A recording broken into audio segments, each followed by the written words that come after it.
একজন মানুষ যার লেখা আজও আমাদের মনের মধ্যে বেঁচে আছে।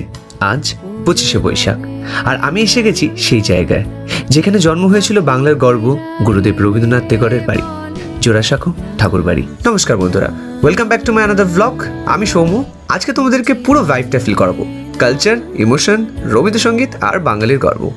অনেস্টলি কলকাতাকে এই দিনগুলোতে আলাদাই সুন্দর লাগে। চারিদিকে রবীন্দ্রসঙ্গীত, পাঞ্জাবি, শাড়ি, পুরো একটা নস্টালজিক ফিলিং। মনে হচ্ছে পুরো সিটিটা আজকে গুরুদেবকে সেলিব্রেট করছে।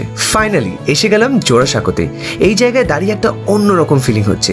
ভাবতে অবাক লাগে এখানেই বসে এত লেজেন্ডারি গান, কবিতা, গল্প তৈরি হয়েছিল। প্রত্যেকটি দেওয়াল, প্রত্যেকটি রুমের মধ্যেই হিস্ট্রি লুকিয়ে আছে।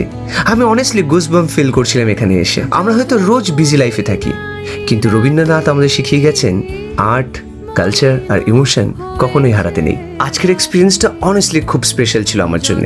যদি তোমরা বাঙালি কালচারকে ভালোবাসো তাহলে একবার হলেও জোড়াসাঁকোতে আসতেই হবে।